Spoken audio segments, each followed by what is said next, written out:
Hello! Hello! Yippee! Yippee! Indeed. Welcome, Dave McDougall. Welcome, all of you. Yeah. We are live from my grandmother's basement, still without a cat cam. There is a cat right here. Check it out. See the ears? Oh, those are some cute ears right there.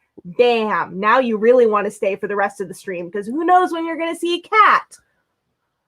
But you should stay for this entire stream because today we are talking about a topic that is central to the Chris Gethard experience, honestly.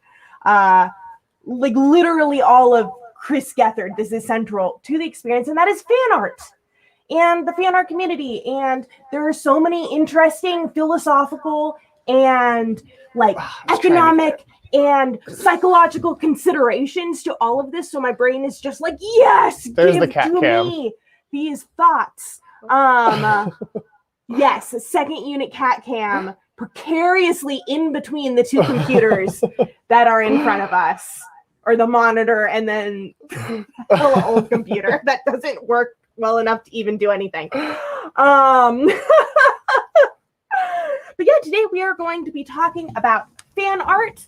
I want to give oh gosh, was that him moving the monitor and the camera?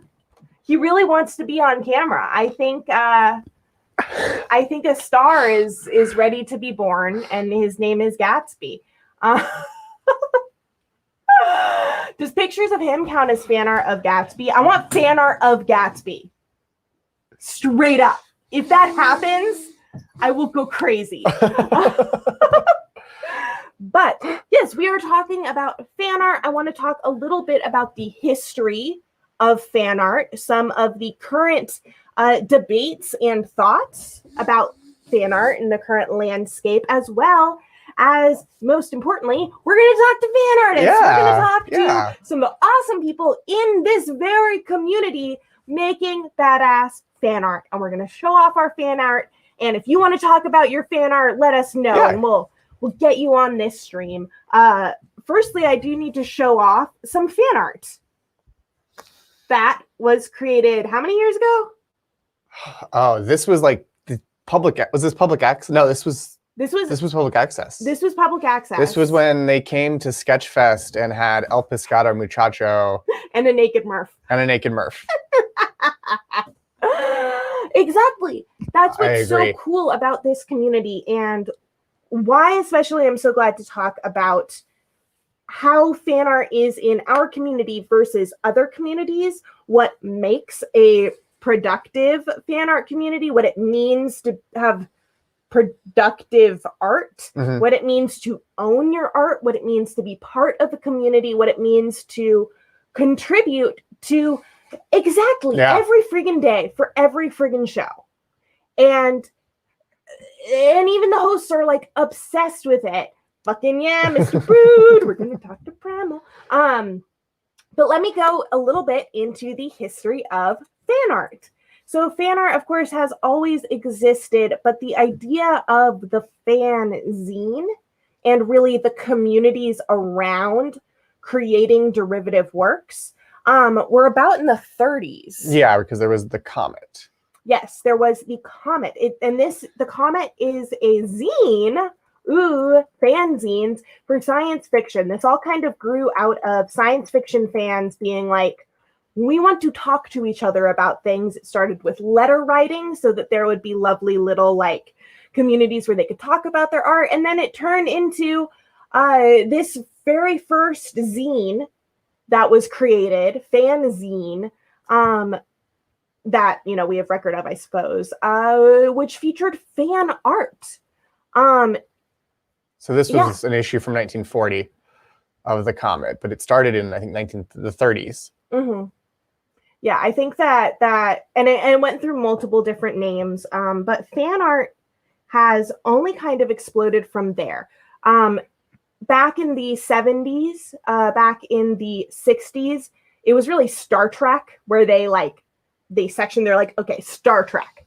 Motherfuckers were obsessed with Star Trek. All sorts of line drawings. Then we got Starsky and Hutch. We got fucking a bunch of other shows from that time. Lord of the Rings. most of the fan art at that time were line drawings because that was how you could reproduce stuff quickly. Then, color came in, then computers, then jumping over multiple decades, computers, which leads us to our current landscape. This is an extremely truncated history. Yes. I want you all to know, because I really want to get to talking about our community and the current landscape of fan art.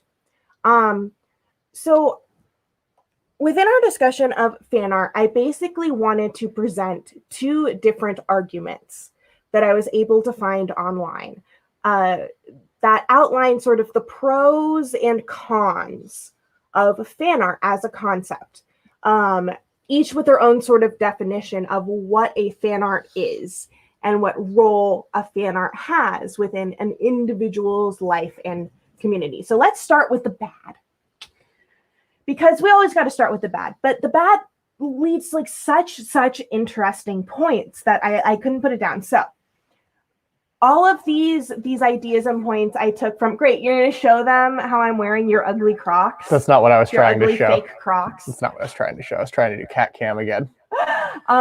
Exactly, Tiger Beats, but there's so many things. Okay, so the bad, the conflicting, the questionable. Why should we even think about fan art as its own? Why is there a problem? Why is there Nope. controversy?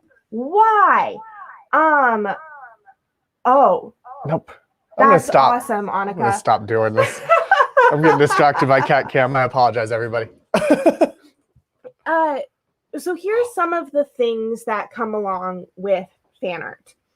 This all comes primarily from an article on DeviantArt, which is a hub for a lot of fan art. But again, this is one individual's opinion that I felt was written out in a really concise and well-worded way and brought up a lot of like the questions that I also have had. So let's just give a little numbered list. 1, fan art is just free advertising for corporations. This person thinks that fan art is dangerous while still like making money off of fan art because their argument is that we live within corporatism, right? Mm-hmm. Everything is owned by corporations, and they are telling us that we can use those logos to create an individual style. Ultimately, you're just creating free advertising for some kind of corporation. Ultimately, you don't own your own shit. This person suggests that it can cause people to not go beyond the mimicry stage of their artistic development. So, for example, people who are just drawing in the Disney style, I suppose, or just, but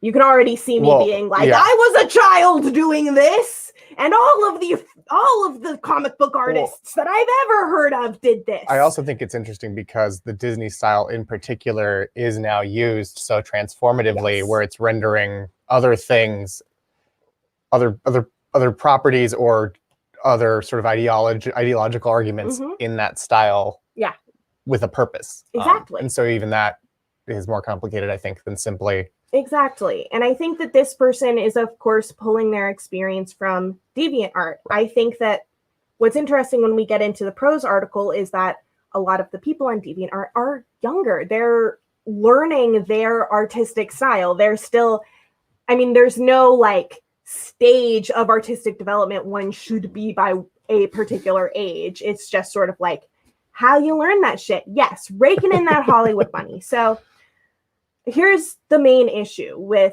fan art that I think is like a really reasonable argument for this person. Corporatism will always eclipse the individual, even when that person is being original. So ultimately, this person's problem is no one's going to care about your original artwork if you are known for fan art. This can lead to people sort of going for likes, going for attention, and perhaps not realizing like, oh, like my 500 comments here are just like, yay, I really like Sonic. And one person is like, I really liked your use of color, but I felt like the composition would really benefit from like XYZ. And then you're like, oh, wow, cool, like I'm going to develop as an artist. So this person is concerned about that particular sense that people might get and then not develop beyond the mimicry stage. But here's the real argument that I think is interesting. You don't own the work. You do not own the work. Ultimately, Disney owns the work. Well, if you're doing a Disney thing. Honestly, maybe even if you're not, who knows how much they own at this point? They keep buying up more of our culture. They may end up owning it anyway. Exactly. And it can facilitate toxic fandom in that way, is what this person argues. So the stages of toxic fandom, as they outline in this article, which they took from another article, but I feel like it has a very overall, reasonable stages. It's in the problem part 1. 1, I love this thing. 2, I own this thing. 3, I control this thing. 4, I can't control this thing because we can't control this thing. 5, I hate this. 6, I must destroy this. So very easily we can look at the Star Wars fandom. I love this thing. I own this thing because I grew up with it, and therefore I believe that all of the Jedi should be men, etc. Not that they're the only toxic fans in Star Wars. But feeling like you can control it, those people who feel like they are owed Star Wars to give them a particular narrative. Right. And they're writing in, they're creating the petitions online, like we want a redo of The Last Jedi because we hate Rian Johnson or Rise we can't of Skywalker appreciate or whatever. Good art. I have feelings, if you didn't know.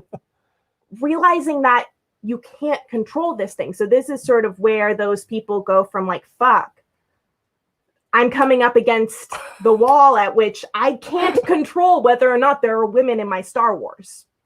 Can't control it. Belongs to Disney. I love you so much. I'm just still laughing at Tiggs. They can't control this, and then that leads to the toxic parts. I hate this. I hate this new Star Wars. I hate how they've thrown out all of the good things in Star Wars, and they just killed off Akbar and blah, blah, blah. I mean, I must destroy this. And then you're Twitter bombing, or you're fucking getting Daisy Ridley off of fucking Instagram. And I'm just mad that Mount Sorrow, the crying mountain, isn't in Star Wars anymore. That's when my Star Wars died, when there wasn't a crying mountain that hated Ewoks. And so, yeah, but like this issue, and there was this really great quote that they had. When your entire environment demands that you identify yourself with corporate brands, fair, Mary. It is inevitable. Yeah, that is fair, Mary. It is inevitable that an artist in that landscape would identify themselves in the same way. Throw money at this, consume this, identify yourself through it as much as you want. It will never be yours. Spend hours of your life on it, worshiping it, believe in your soul, put your whole soul into it, put your own unique spin on it and voice in it. It will never be yours. And that's something that is the reason why, like in my own artistic life, I would like to show off some works from a couple of years ago. This is my golden unicorn representing the young unicorns from the franchise that will not be named because the writer is transphobic and a cunt. What? She personally betrayed me, okay? I'm not arguing with you. She personally betrayed me. This is toxic fandom. I'm like, I own Harry Potter. Fuck you, J.K. Rowling. Well, also. We have a representation of J.K. Rowling herself. I used to work in this. Fucking right. Yeah. I get that. And in some my little porgs, I used to work a lot in fabric. And then you have I made a lightsaber. Show off the light. Right? Lights on the inside. I made this Death Star on the way to a celebration, a Star Wars convention, so that I could stick my as you're fucking knitting my crochet needles in it, so that I could continue making fan art throughout the entire convention. That was like the most inspiring thing from that one thing. Awesome, Mary, send it in for fucking sure. Yeah. Or come on and show us. A Rey costume, cool. That's awesome. Fuck yeah. And it's interesting thinking about all of the things that are related to fan art. We also made a cross stitch asking True TV not to cancel the Gethard show. You made, I should say, we. You made, and I just documented, but I don't have the photos handy. But this is what's interesting to me, and this is why I really want to talk about the difference between fandom and fan art for franchises that shall not be named. You can and fan art. Just DM me photos. Yeah. Anyone DM. Anyone who has fan art they want to share, just DM them to me and I'll share them on stream. But I feel like there is an interesting difference between fan art for franchises that shall not be named and fan art for. This is supposed to be Murph. It is unfinished. Because I started it a year ago, shortly after I made that other cross stitch, and I haven't been able to work in fibers lately. But now I looked at it again because it was my box. I'm like, damn, that's a lot better than I thought it was. I should have finished that. I feel like there is something different going on, and it speaks to me. I watched also some YouTube videos about this. A lot of people like to talk about the legality or illegality of fan art. I don't give a fuck about that. I give a fuck about like what it ends up meaning to people. And something that an individual whose video I liked very much suggested was like, do fan art for original creators because it makes them happy.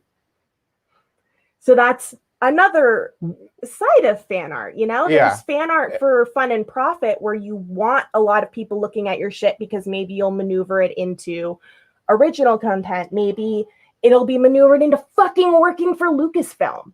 Lucasfilm loves its fan artists. They hired motherfuckers who built droids. They just built droids.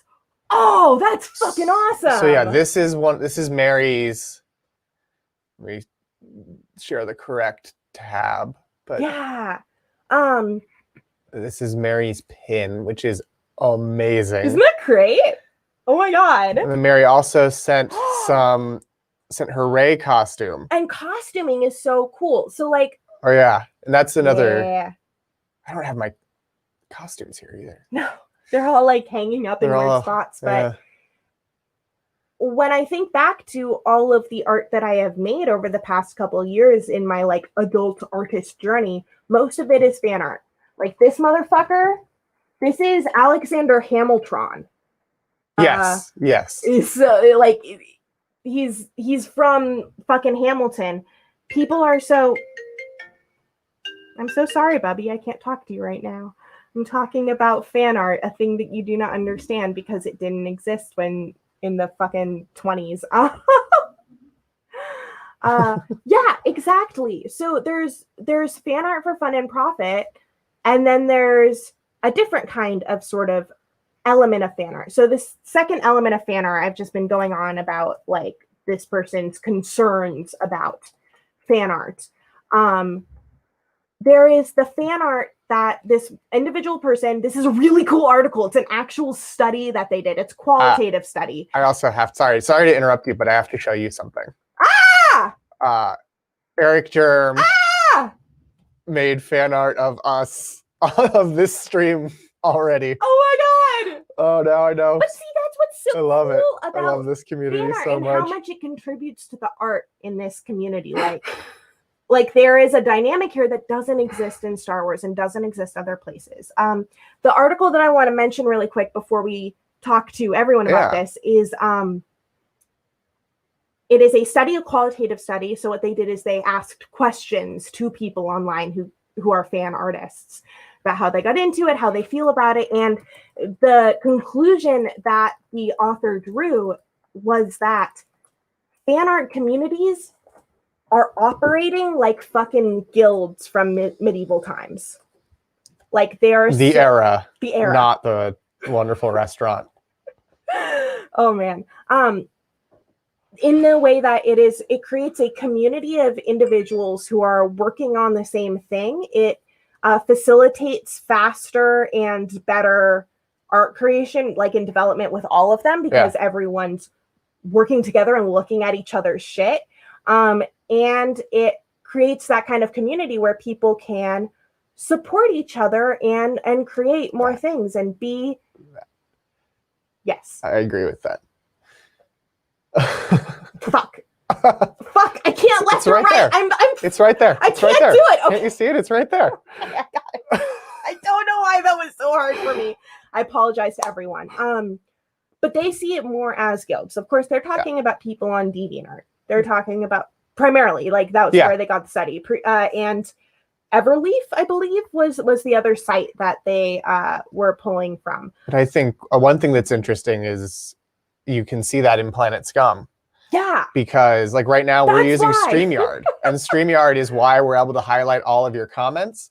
And we only know about StreamYard because of Ali. The glorious Ali of Hysteria, Ireland. Check them out on Twitch. They're fucking amazing. She's even how Planet Scum itself learned about StreamYard. And other things too. And a lot of other stuff about. She'll just message me like cool things that she thinks that like might help us out for our shows or we might find interesting. Yes. Yes. Alio MVP for sure.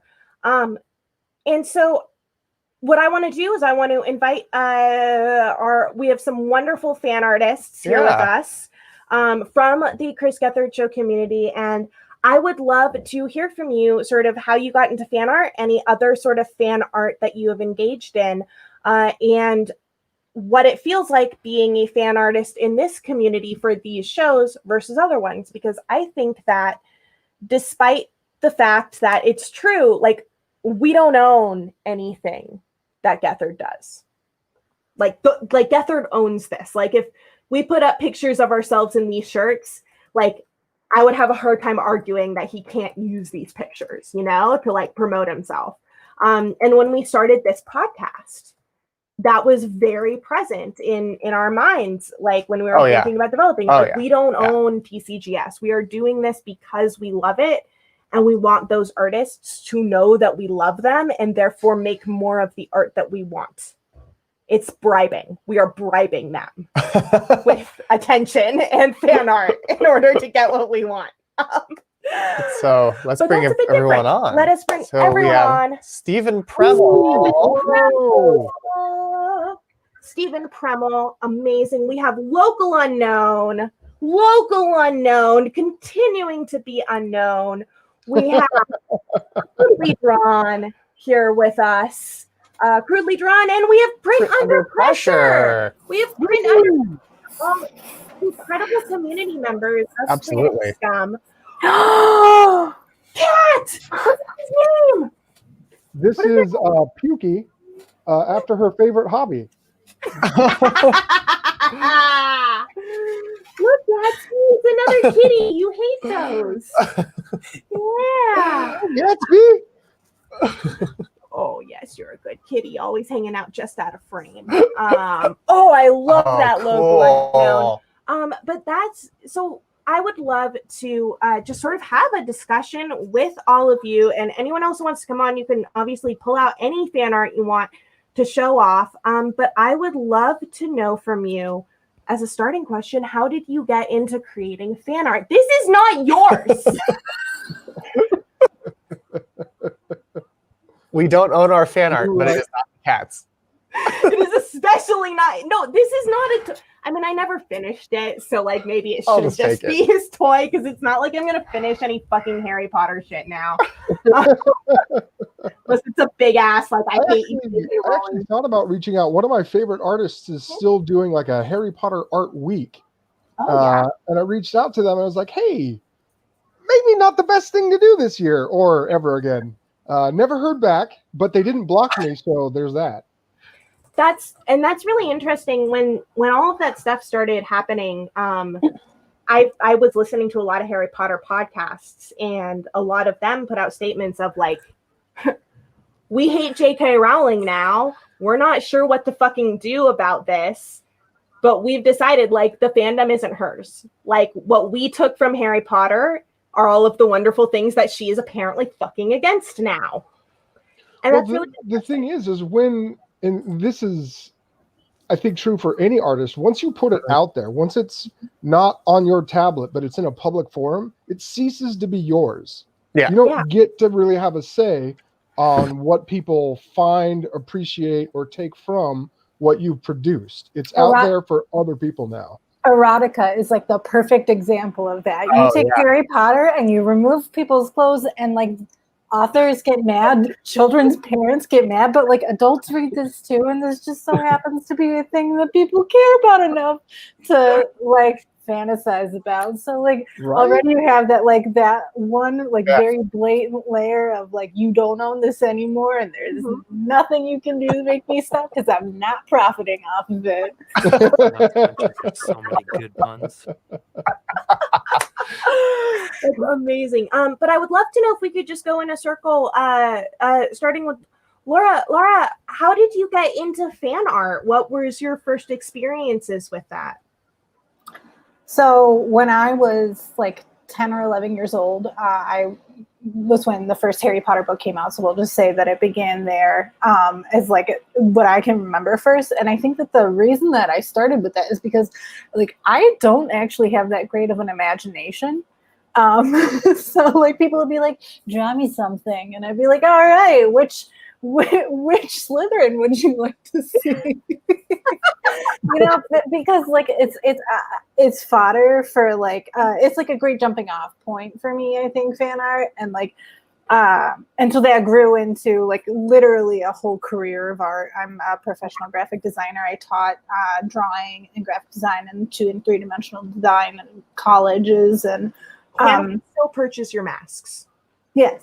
Sophie has incredible masks with her prints on them. Honestly, like I have shown people your prints. Yeah. I've just been scrolling on like fucking Planet Scum, and one of your things comes up, and one of my friends was like, saw it over my shoulder, and she's like, where can I buy that? I want that right now on my wall. Thank you very much. 100p. Just ethereal, glorious shit. But that's so interesting. So it's almost like the author who will not be named,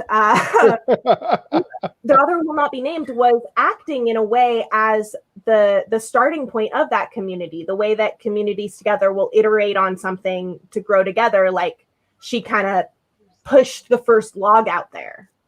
Absolutely. For me. Same way. Crudely Drawn, share with us your experience. I guess I just started just drawing cartoons as a kid. I mean, like, I have really distinct memories of Samurai Jack as a kid. I would just always try to copy that. And now Gendy can barely pronounce his last name, is one of my favorite artists. I have art all surrounding it. And then, I don't know, I guess once I started, like, really getting into art in, like, later high school, I kind of had, like, I was, like, a little bit, like, against fan art. I kind of felt like, I want to do my own ideas. Yeah. So I would just make weird stuff. but then at a certain point, then the anxiety kicked in, and then my ideas were too sacred to touch. And so fan art was like a great thing to rely on. Like then I can just make something and not have to worry about it that much. Because that's the thing, because it isn't yours. Like, yeah. Like some people have a problem with that, and that was personally like an appealing thing to it. Yeah. And it was like, I don't know, I don't want to say disposable, but it makes me less anxious when I make something. Yeah. Yeah, I love that. It's almost like the mask of anonymity. Anonymity. But that's also something that was really important to us when we started the We Are Trash People podcast. When it was, because we like wanted to make a thing and we had no fucking idea what to make. We had some ideas and we're like, that's not good enough yet. Like we're not good enough at those things yet.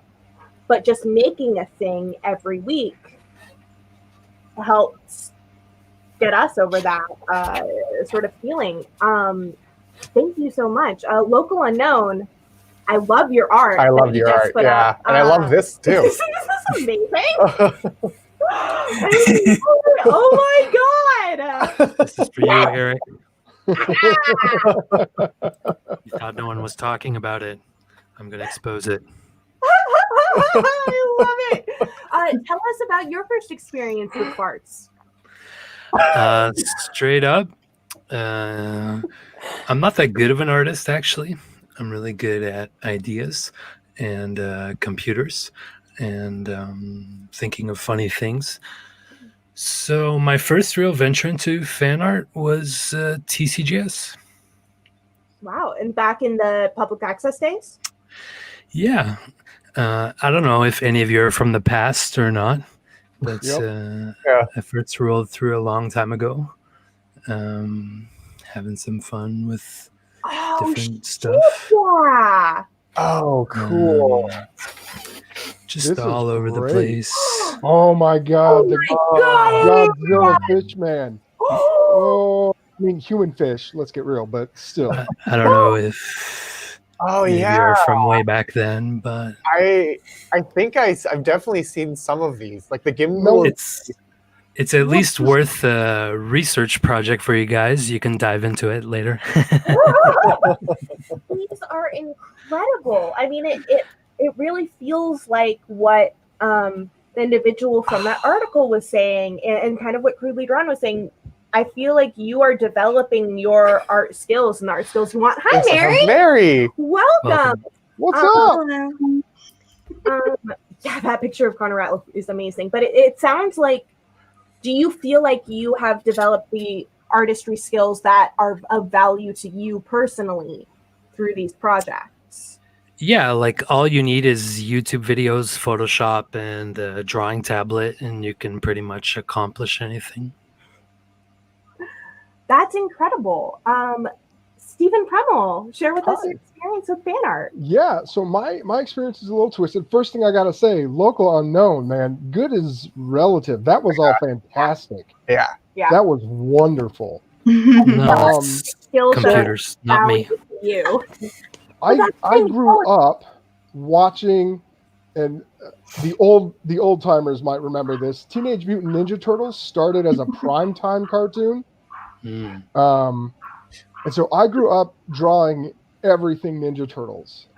It actually ultimately led me to getting a 4-year degree in animation. I worked at Rhythm and Hues for about a year. Got my name into the credits of the second Percy Jackson movie, which don't.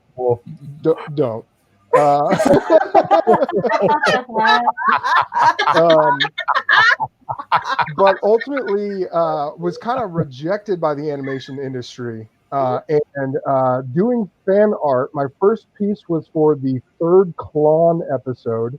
Fan art specifically for Planet Scum Live, because I mean, other than the one Klon piece for CGP, I'd never really done any fan art before. And so for me, it's been my way back to being an artist. Oh, interesting. Cool. That's so interesting. I'm gonna also. I'm curious. I want to ask Thank more you, Local about Unknown. Oh yeah. Unknown. I apologize to Riley. I got the name of his show wrong. I thought it was so funny, guys.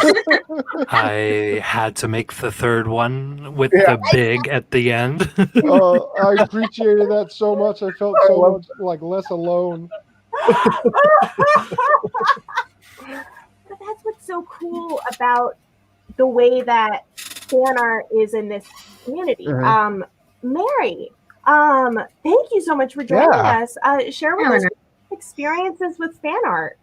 So I don't have like a ton of experience. Most of mine though goes with like costumes and cosplay, because I was so I got into making. I went to school for fashion merchandising. I got into that because I used to. My freshman year of college, I was really into fixing up costumes to go see Rocky Horror in. Its own fandom community. Yeah. My God. Yes. That's a whole other show. So really my form of fan art, because I mean, fashion to me is an art form. I mean, not everybody, but whatever, who cares? Anyway, I don't right. think Oh, yeah, it it definitely is, and is. anyone who Well, I says get so annoyingly obsessive about like fashion report. Like that's what I thrive on. You know, and so like when I sent the Ray thing earlier, that's my experience because I like trying to recreate it. There was a website for Rocky Horror, or a fan of Rocky Horror that was like big in like the community or whatever, called they had a website called the Anal Retentive Rocky Horror Costume List, and it went into literal, and that's where I call myself anal retentive now about it, because like it went to exquisite detail about the sequins on Columbia's bustier, and it was like, okay, I got this. This is me. This is all me. So like that's why, like, for the Klon zine, when if anybody was around for the Klon zine, I did a fashion report of Klon. I fucking loved that. There we go. I was up until like 4 a.m. writing that. It's so good. So that's using a croquis, which is something that we use for fashion illustrations. Because like I mostly do like flyers for local shows more than I do fan art stuff. But that I took like what they call, if you search CROQUIS, and look in Google Images, you'll find croquis, which is basically you can trace that and then you come up with your design and like draw over that, and that's where all like my different like fashion ideas and stuff come from. And then you can also plan. I used to like do similar things with like planning out costumes that way, or like they had similar ones for the makeup that they have on that like Rocky Horror site I was talking about, where they like plan out and map out the makeup. So I would use that, like the template. I made a template because they didn't have one like available. I made a template and I would save it for each one of my costumes. I have like a myriad of costumes I'm not going to share right now, but because I don't have all the photos, but that was my experience with fan art, is just costuming and stuff like that, and the Klon thing and the pins and stuff. Like I'm more of a physical media person, I guess. Yeah, you know, but media, fiber arts, be awesome. I don't know who was around for the open mics, but Crudely Drawn in is incredible. Cardboard machinery, which also was a fan derivative. So, thank you all so much for sharing that with us. What I would love to know now is, or my second question is, how do you feel like fan art has contributed to your development as an artist?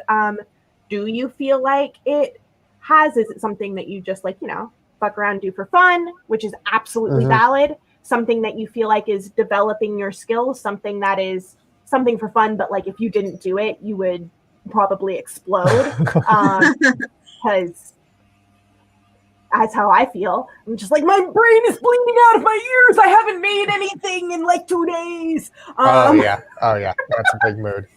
So, like, sorry, are you finished with the question? Or, okay. Yeah, okay, no. So I don't make costumes as much as I used to. I think the last time I did, I think was a couple years ago, I made a Dr. Mrs. the Monarch costume from Venture Brothers, which was intense to make after being rusty for a while. So like I said before, doing like costuming and stuff like that is what got me into. I didn't go into college as a fashion merch major. I went in as a music ed major. And after like my 3rd year of college, I was like undecided after like a semester. And then my 3rd year of college, I switched to fashion merchandising. And part of that, sorry, I'm loving the cat. Part of that is just because I became like such a big fan of fashion, because like I've had sewing under my belt since I was 5. I've been sewing, like hand sewing since I was 5, sewing by machine since high school. But it helps like develop my interest in everything, and like I would start to like notice all these like small like details and everything like that goes into that costume. Yeah. That is not a fun costume to wear at a party, let me tell you. Oof, boof. Especially when no one knows what it is and they have to come up to you and go, "What are you?" I'm this. Oh, I don't know what that is. I'm like, okay. That is my Halloween every year. Is, what are you? I'm the whale from Star Trek 4. Okay. But tell me you had like a fake like lucite cube around you, Forrest. Oh, that would have been good. No, we have. Oh my god. And stuffed whales to our shirts and put like ILM. I can't get to the whale right now. Our friends were doing a Star Trek group costume, so. Because I was and so ingrained in me at that point that it just became like a huge thing for me. And like literally, I started at the beginning of COVID. I started drawing out all these different ideas that I had in my head. Like I got like actually the Klon drawing got me more interested in like drawing out my ideas and like on the croquis and everything. So I have pages and pages of designs now. They're not fan art designs, but they're inspired by the fact that like that's what, you know, kind of got the wheels turning in my head. And I literally just started putting together a dress that I made, like kind of design, and like I'm kind of like Frankensteining a bunch of different patterns together now. So it's developed, and like literally I work in embroidery every day. So like it's literally just a part of my life at this point. So that's amazing. I love that. Laura, would you like to share with us sort of the impact fan art may have had on your art, either pro or con? Sure. So I have like a really weird situation in that I make my personal art for fun. Professionally, I do like a creative job, but I don't actually get to be terribly creative in doing it. I've always worked for some degree of like a state government or a local municipality for the most part, and or a small business, which was like myself. And I found that burnout was really big. So actually, when I'm doing fan art, it is exclusively a way to kind of like juice myself up again for the client-based work. Client-based work is fairly listening heavy. You take in everything like a sponge, and then you spit out what you hope they're looking for, and you do have to be like quite creative in interpreting that. And I think that fan art is a really good way. Like interpretation is exercising that on something that is low stakes. For me, it's almost like a brain sketch. You have to flex that muscle first with something that's very low stakes, so that when it is high stakes, it's something that you derive your living from. It is less, you have fewer misses, I think, because you can miss on fan art. And for me, I'm not building a business around that, so it doesn't matter for me. Some people do build business around fan art. I know several people in the area who are Star Wars specific people, fan art people, who do build a living off of that, and it's incredibly complicated from a legal standpoint. It makes me want to vomit. I think I know you're talking about. Yeah. We print it for them. Yeah, he's crazy. I live in an area where the man who does the Civil War paintings and things like that with Star Wars figures added in World War II, and so he's like big in this area too. I did QA a few years ago. Yeah, he's intense. So like he gets to do that for a job, and that's not what I do. But I'm really happy about it. Like I said, it's nice for fan art for me to be, or like things that spring off of fan art, for it to be like very low stakes, so that I don't have to worry about it, you know, my final work being my warm-up lab. It can be my warm-up lab first. So yeah. Awesome. Crudely drawn. I mean, I'm still very much developing as an artist, but like the biggest roadblock I'm like dismantling right now is just, as like all throughout when I was like a kid, I would just love to doodle in class all the time. The minute I decided I wanted to have a job related to art, boom, no confidence. And so we've been working on that. But like fan art really great for me. Like I've realized a good trick. I can look at art that I really like, look at the specifics that I like about it, and then I look at my art. And usually I even find one or two things that I'm already doing that I like it, and then I'll just change it. And that's been like my most roundabout way, and that's been like the most useful way I've been using fan art. Besides just like getting stuff out. That's one of the main things that I got from some of the YouTube videos that were more fun. They're like, if you're drawing someone else's design, you're studying a design in a really intense way. Local Unknown, share with us. Yeah. stuff like this. That was so I incredible. love that so one. much. Yeah. So this is computer programmed. So I just Wow. learned some stuff and fooled Just around with it. amazing. I just learned it. Like I said, good at ideas, good at computers. That's all you need. Watch some YouTube videos, you can learn anything. And creativity. Yeah, I do stuff like this to feel good inside, I guess. Yeah. And to help others feel good inside in some way. The bribery aspect.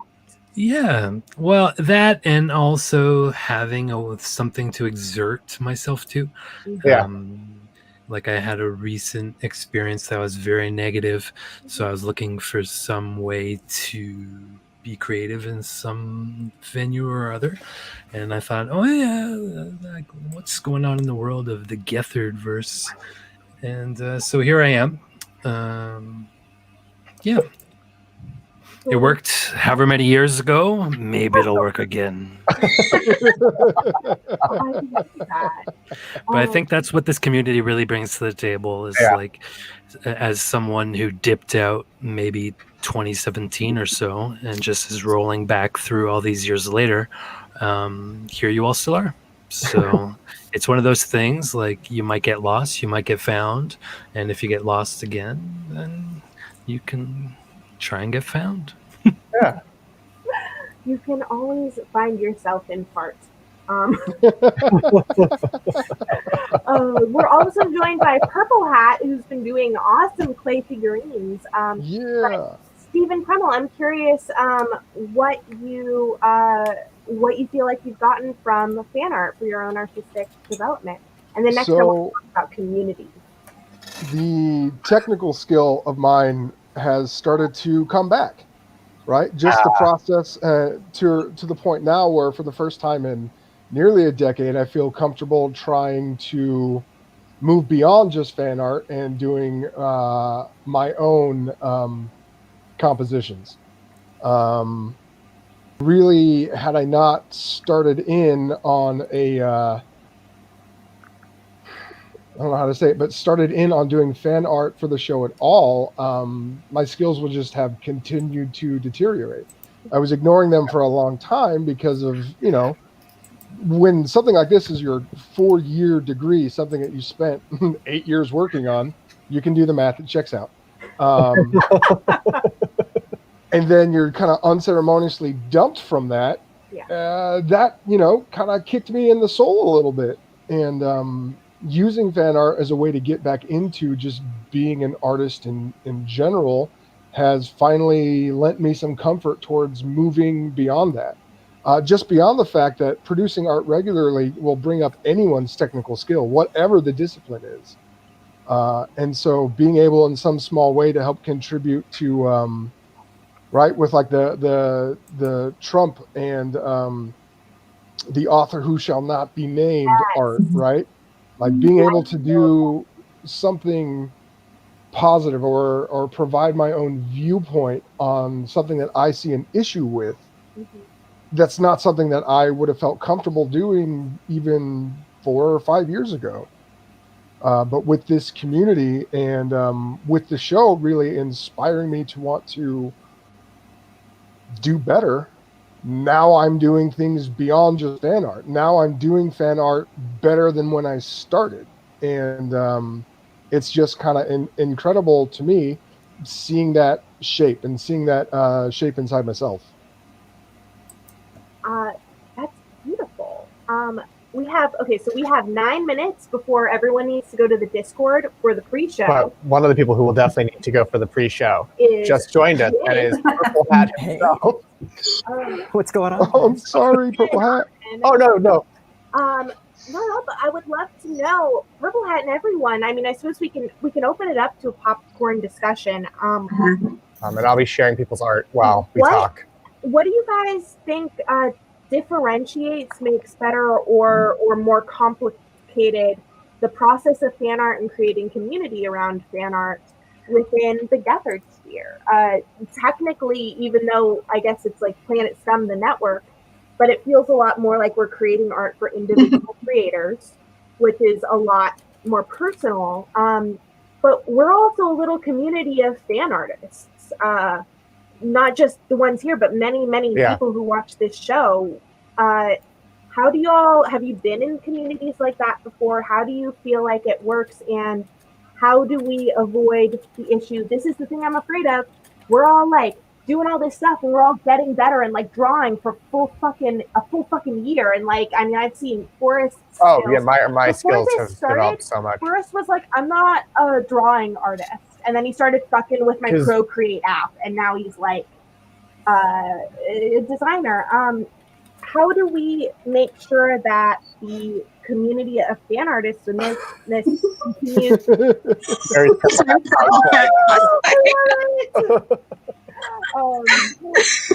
God, that doesn't fit on my head. But some of the really special things I think about this fan art community is how supportive everyone is of each other. Absolutely. Of all different levels of it. And then this is some of Laura's art that I'm going to be highlighting next. Yes. I'm so curious what your feelings are about that, how it might have impacted you, or the way you think about it. The way you think about community and fan art in this community. Oh, that's so great. Thank you. I know something I really appreciate about you is how you're always commenting on like our art and other people's art about like what you love about it, and that feels so good, especially because like your level of art is fucking nuts. Like it's so crazy, like and so it feels really cool that as a group together we're all supporting each other. I'm wondering sort of where that comes from. Have you been in other communities where that was the case? Honestly, it just comes from my background. My training as an artist came from sitting in a classroom and letting my professors, who were actual working industry professionals, you know, like people who were storyboarding for Marvel films and films by Jon Favreau, and they're looking at your work and telling you literally everything that is wrong with it and why it doesn't work.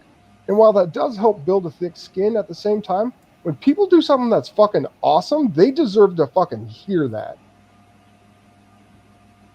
Speaking of. Oh god, yeah. And so that's why when I see like the explosion that's happened over the past couple weeks with Local Unknown and Crudely Drawn and everyone who's contributing to the fan art community, it's like at the end of the day, someone made something because of something they love. That's amazing. And that whatever you feel your skill level at, that's incredible, and you deserve to be told so. Thank you, Eric Germ. Yeah, and thank you, Eric Germ.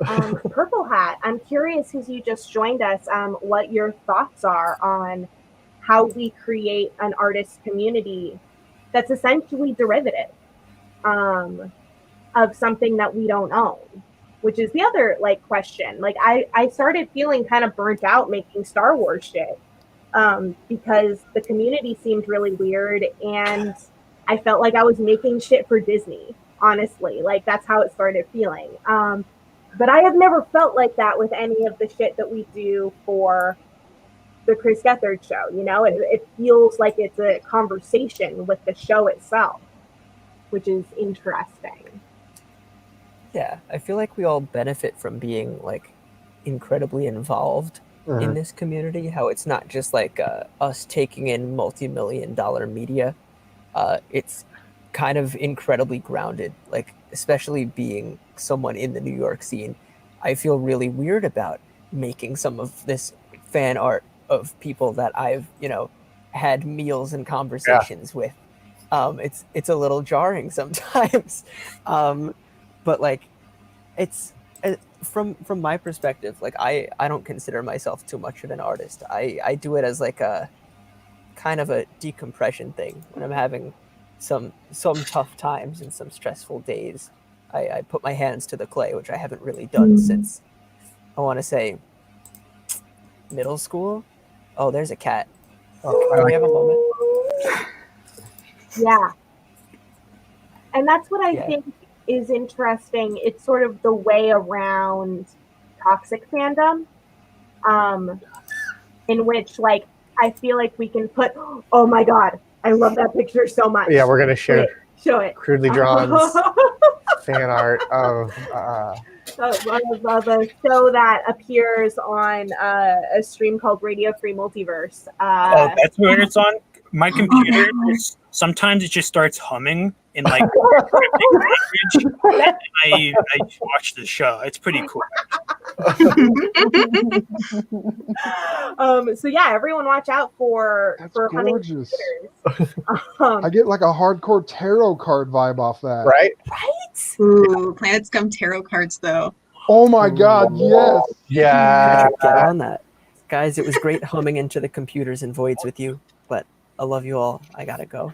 Love you so dearly, folks, and we are going to be. Purple Hat, your figurines are amazing. Yeah. Are amazing. Yeah. Mhm. Thanks, guys. I will see you over there. Mwah. Bye bye. I absolutely want. I feel like this was not enough time for this discussion. No, we should do another. This was A not more remotely expanded enough one. time. But it's lucky because there haven't been too many new people on Planet Scum Live. That's true. So and we wanted can always. to save celebrating Millie, who's going to be having a show, Judge Yeah. Millie. We wanted to save that for before her show, so people can just roll into it. So definitely expect more community discussions and fan art discussions. In these final 2 minutes, We love seeing all your faces and talking with you. does anyone want to share, maybe Laura, how you feel, how this community is for you? What do you think is cool about the community? So I've been a part of this community since August 14th of 2019, so it's coming up on Friday. I looked it up. And I feel particularly lucky that I am surrounded by people who are not only interesting and caring, but also talented. And I think that a lot, they're giving as well with their talent. So I think that is truly a benefit of being a part of the Planet Scum Live community, formerly CGP community. Scummies. Scummies. Scummy buddies. Yeah. Scummy buddies, I want to thank all of you so dearly for joining us today on We Are Trash People, Yeah. which is a fan art. Yeah. Right? Yeah. So thank you for making this fan art about fan art. With us. We definitely have to talk more about that. Everyone get over to the Discord for another piece of fan art, which is a pre-show. Audible fan art. Audible fan art. Audible. There you go. Thank you all so much for joining us. Check out the fan art thread on the Discord if for some reason you're not, and draw things. Or Make contribute things. to anything you want. Or stitch things. Yeah, or stitch things. Or sculpt I should things. make a quilt. Whoa! I haven't done that since my internship. Oh, That would be so cool. It'd be intense. I never finished my community one. Speaking of one, I forgot about that. I made a anyway. But yeah. Audible fart. Thank you all for joining us. Get your butts over to The Discord. pre-show. Bye.